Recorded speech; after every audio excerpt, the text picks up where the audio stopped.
Hello friends, ಇವತ್ತಿನ ವ್ಲಾಗ್ಗೆ ನಿಮಗೆ ಸ್ವಾಗತ. ಇವತ್ತು ಮಾತಾಡೋಣ ಸಮ್ ಮೋಟಿವೇಶನಲ್ ಸ್ಪೀಚಸ್ ಬಗ್ಗೆ, ಸಮ್ ಮೋಟಿವೇಶನಲ್ ಕ್ಯೂಟ್ಸ್ ಬಗ್ಗೆ, ಲೈಫ್ ಚೇಂಜಿಂಗ್ ಗೋಲ್ಸ್ ಬಗ್ಗೆ. ಇದು ಸುಮಾ ಡಾಟ್ ಚುಮ್ಮಿ ಚಾನಲಿಂದ ವೆಲ್ಕಮ್ ಟು ಮೈ ವ್ಲಾಗ್. ಯಾವುದು ನಮ್ಮ ಭಾಗ್ಯದಲ್ಲಿ ಸೇರಬೇಕಂತ ಇರುತ್ತೋ ಅದು ಸರಿಯಾದ ಸಮಯದಲ್ಲಿ ನಮ್ಮನ್ನು ಬಂದು ಸೇರುತ್ತದೆ. ತಾಳ್ಮೆ ಇರಬೇಕಷ್ಟೇ.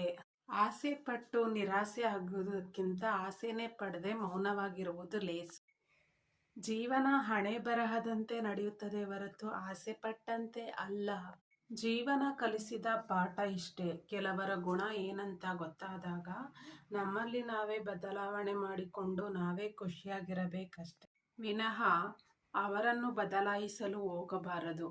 ಸುಮ್ಮನೆ ಸಮಯ ವ್ಯರ್ಥ ಅಷ್ಟೇ ಅಲ್ಲವೇ ಸ್ನೇಹಿತರೆ?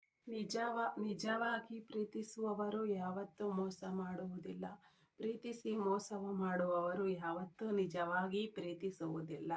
ನಾನು ನನ್ನಿಂದ ನನ್ನದೇ, ನಾನು ಇಲ್ಲದೆ ಏನೂ ನಡೆಯುವುದು ಎಂಬ ಭಾವನೆ ಬಂದಿದ್ದರೆ ಈ ಕೂಡಲೇ ಬಿಟ್ಟು ಬಿಡಿ. ಏಕೆಂದರೆ ನೀವು ಬರುವ ಮುಂಚೆ ಜಗತ್ತು ನಡೆಯುತ್ತಿತ್ತು, ನೀವು ಹೋದ ನಂತರವೂ ಜಗತ್ತು ನಡೆಯುತ್ತದೆ ಅಲ್ಲವೇ? ಯಾರೂ ಜೊತೆಗಿರದಿದ್ದರೂ ಜೀವನ ನಡೆಯುತ್ತದೆ ನಿಜ.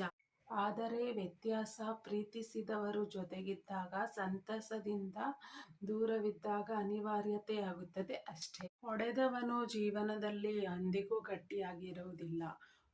ಹೊಡೆತ ತಿಂದವನು ಜೀವನದಲ್ಲಿ ತುಂಬಾ ಗಟ್ಟಿಯಾಗಿರುವ ನಿದರ್ಶನಗಳಿದೆ.